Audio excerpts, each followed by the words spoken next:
নমস্কার, পাঁচমেশালি গল্পে সবাইকে স্বাগত। আমি বন্দনা। আজ আমি পাঠ করে শোনাব আমি পদ্মজা উপন্যাসের দ্বিতীয় পর্ব। আশা করি সকলের ভালোই লাগবে। তো শুরু করি পদ্মজা গল্পের দ্বিতীয় পর্ব। পূর্ণা ও প্রেমা বিস্ময়ে হতবিহ্বল। পদ্মজা কখনো তাদের এমন নিষেধ দেয়নি, তাহলে এখন কেন এমন বলছে? হেমলতা রুমে ঢুকতেই পদ্মজা চুপসে গেল। পদ্ম, আমার রুমে আয়। মায়ের এমন কঠিন কণ্ঠ শুনে পদ্মজার কলিজা শুকিয়ে আসে। হেমলতা নিজের ঘরে চলে যান। হেমলতা মেয়ের দিকে তীক্ষ্ণ দৃষ্টিতে তাকিয়ে আছেন। পদ্মজা নতজানু হয়ে কাঁপছে। সুন্দরীরা ভীতু আর বোকা হয় তার দৃষ্টান্ত প্রমাণ পদ্মজা। হেমলতার খুব মায়া হয় পদ্মজার সাথে উঁচু কণ্ঠে কথা বলতে। পদ্মজা রূপসী বলেই হয়তো। গোপনে আবেগ লুকিয়ে তিনি বজ্রকণ্ঠে প্রশ্ন করলেন, কি লুকোচ্ছিস? হানিফের সামনে কেন যেতে চাস না? সে কি করেছে? পদ্মজা ফোঁপাতে থাকে। হেমলতা সেকেন্ড কয়েক সময় নিয়ে নিজেকে সামলান। কণ্ঠ নরম করে বললেন, হানিফ ধরিবাজ লোক। সৎ ভাই বলে বলছি না, আমি জানি তার ব্যাপারে যে কোনো কথা আমার বিশ্বাস হবে। তুই বল, কি লুকোচ্ছিস? মায়ের আদুরে কণ্ঠে পদ্মজা আচমকা বাঁধ ভাঙা নদীর মতো হু হু করে কেঁদে উঠল। বাড়িটা মোড়ল বাড়ি নামে পরিচিত। পদ্মজার দাদার নাম ছিল মিয়াফর মোড়ল। তিনি গ্রামের একজন সম্মানিত লোক ছিলেন। 6 কাঠা জমির ওপর টিনের বিশাল বড় বাড়ি বানিয়েছিলেন 4 ছেলের জন্য। 2 ছেলে 16 বছর আগে 1971 সালের যুদ্ধে নিহত হয়েছে। দুজনেই টগবগে যুবক ছিল, আর একজন 8 বছর বয়সে কলেরা রোগে গত হলো। বাকি রইল মোর্শেদ মোড়ল। বর্তমানে এই বাড়ি মোর্শেদের অধীনে, যদিও তিনি থাকেন না সব সময়। পুরো বাড়ির চারপাশ জুড়ে গাছগাছালি। বাড়ির পিছনে নদী। রাত 9টা বাজলেই পরিবেশ নিশুতি রাতের রূপ ধারণ করে। রাতের এই নির্জন প্রান্তর ঝিঝি পোকার ডাকে ছেয়ে গেছে। ঝিঝি পোকার সাথে পদ্মজার ভাঙা কান্না মিলেমিশে ভৌতিক পরিবেশ সৃষ্টি করেছে। মনে হচ্ছে কোনো আত্মা তার ইহজীবনের না পাওয়া কোনো বস্তুর শোকে এমন মরা সুর ধরেছে। হেমলতা পদ্মজাকে টেনে পাশে বসান। পদ্মজা ডান হাতের উল্টো পাশ দিয়ে চোখের জল মুছে হেমলতাকে বলল, মামা, সৌদিতে যাওয়ার আগের দিন আমাদের সবার দাওয়াত ছিল না নানা বাড়ি? খালামণি, ভাই বোনেরা এসেছিল। সেদিন ঢাকা থেকে যাত্রার লোক আসছিল স্কুলে, মনে আছে আম্মা? আছে। উঠোনে ধপ করে একটা আওয়াজ হলো। হেমলতা, পদ্মজা কেঁপে উঠল। পূর্ণা, প্রেমা দরজায় কান পেতে রেখেছিল মা বোনের কথা শুনতে।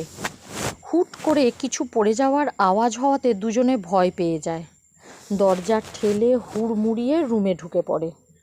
হেমলতা বড় মেয়ের সাথে গোপন বৈঠক ভেঙে দ্রুত পায়ে বারান্দায় এসে দাঁড়ান। উঠোনে বিদ্যুৎ নেই, হারিকেন জ্বালানো। পিছনে 3 মেয়ে এসে দাঁড়িয়েছে। একজন মায়ের 3 মেয়ে নিয়ে একা এত বড় বাড়িতে বাস করাও যুদ্ধ বটে। হেমলতা গলা উঁচিয়ে প্রশ্ন করলেন, কে কে ওখানে? আমি। চিরপরিচিত এই কণ্ঠ চিনতে হেমলতার বিড়ম্বনা হলো না। তিনি ব্যস্ত পায়ে উঠোনে নেমে আসেন। গেটের পাশে মোর্শেদ মোড়ল পড়ে রয়েছেন, গায়ে চাদর।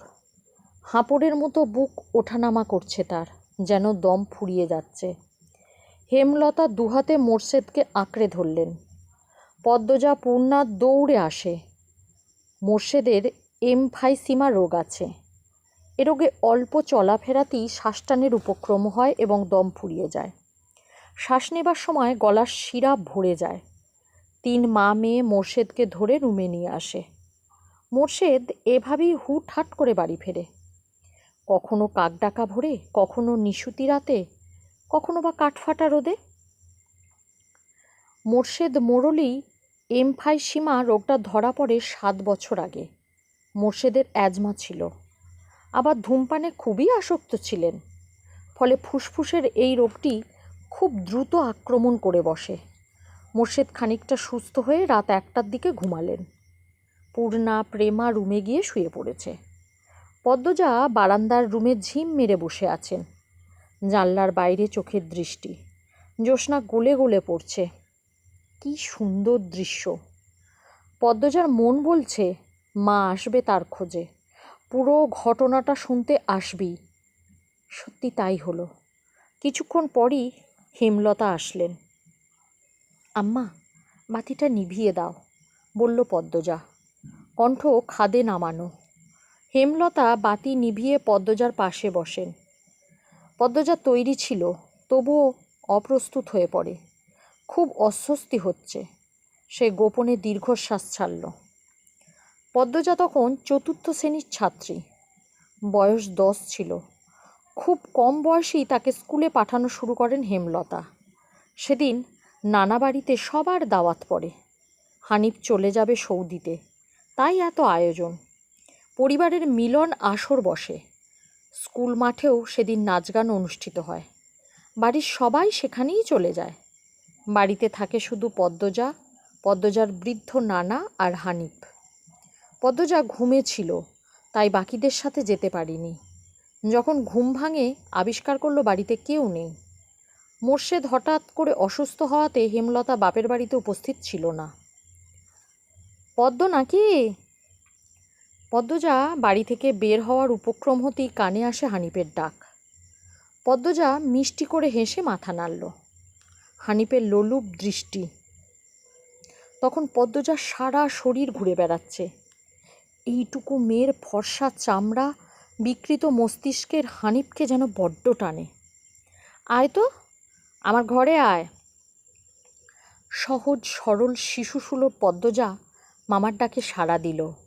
সে শুনেছে মামা ভাগ্নে যেখানে, আপদ নেই সেখানে। অথচ সেদিন সে মামাকেই ঘোর বিপদ হিসেবে জানল। পদ্মজা রুমে ঢুকতেই হানিফ দরজা লাগিয়ে দিল।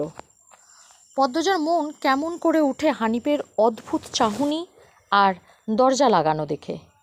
হানিফ কুৎসিত অঙ্গভঙ্গি প্রদর্শন করতে থাকে। পদ্মজার দেখতে খুব খারাপ লাগছে, ভয় করছে।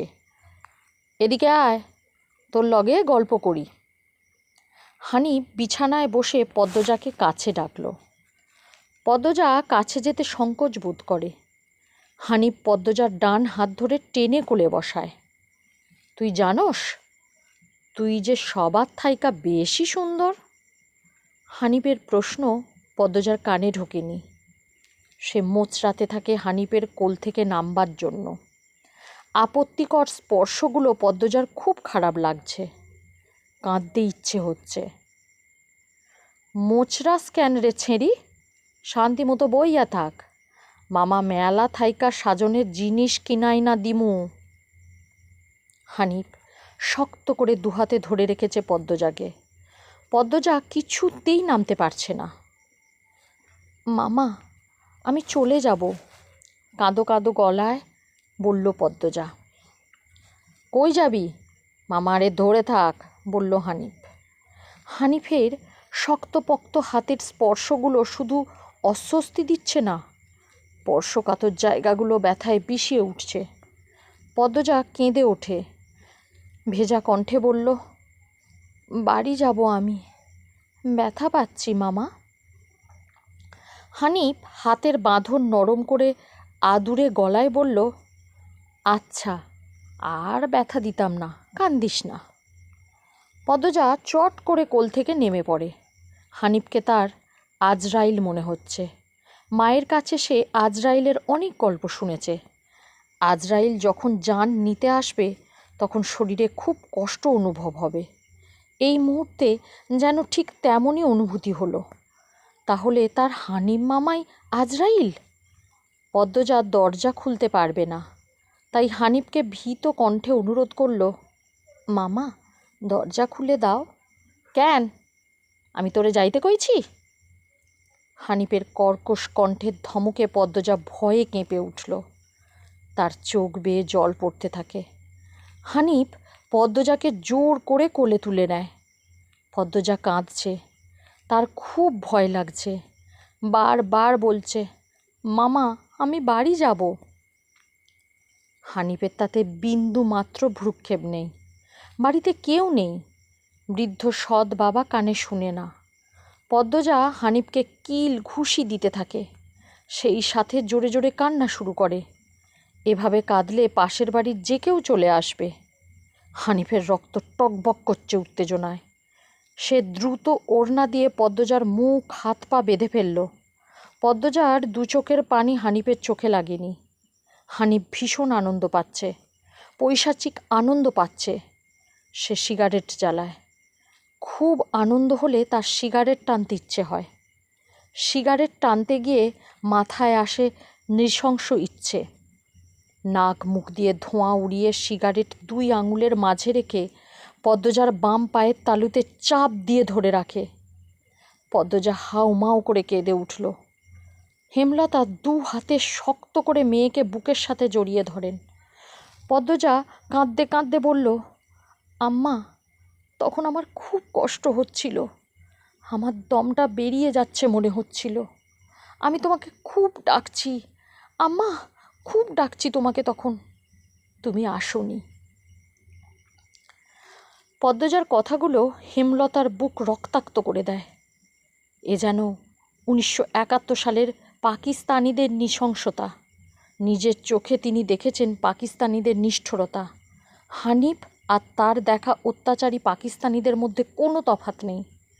হেমলতা নির্বাক, বাকরুদ্ধ। শুধু অনুভব হচ্ছে তার বুকে পড়ে আদরের পদ্মজা হাউমাউ করে কাঁদছে, সর্বাঙ্গ যেন কাঁপছে। হানিফকে ক্ষত বিক্ষত করে দিতে হাত নিষ্পিস করছে। সেদিন একটুর জন্য পদ্মজা ধর্ষণ হয়নি। বাড়িতে সবাই ফিরে এসেছিল। পদ্মজা পোড়া স্থানের যন্ত্রণা সহ্য করতে না পেরে অচেতন হয়। বাকিটুকু আর পদ্মজাকে বলতে হয়নি, হেমলতা জানেন। পদ্মজার গা কাঁপিয়ে জ্বর আসে। 21 দিন বিছানায় ছিল। ততদিনে হানিফ দেশ ছেড়ে চলে যায়। পদ্মজা ভয়ে লজ্জায় ঘটনাটি কাউকে বলেনি। পায়ের পোড়া দাগ দেখে যখন হেমলতা প্রশ্ন করেছিল, পা এমনভাবে পুড়ল কী করে, পদ্মজা সহজভাবে জবাব দিয়েছিল, চুলার কাছে গিয়াছিলাম, চুলার লাকড়ি আগায় পা লাগছিল। কথাটা পদ্মজা সাজিয়েই রেখেছিল, সাথে অনেক যুক্তি, তাই মিথ্যে বলতে একটুও কাঁপেনি। পুরো ঘটনাটা পদ্মজার বুকে তাজা হয়ে আছে। এই 6 বছরে লুকিয়ে কতবার কেঁদেছে সে। সব সময় চুপ করে কোথাও বসে থেকেছে।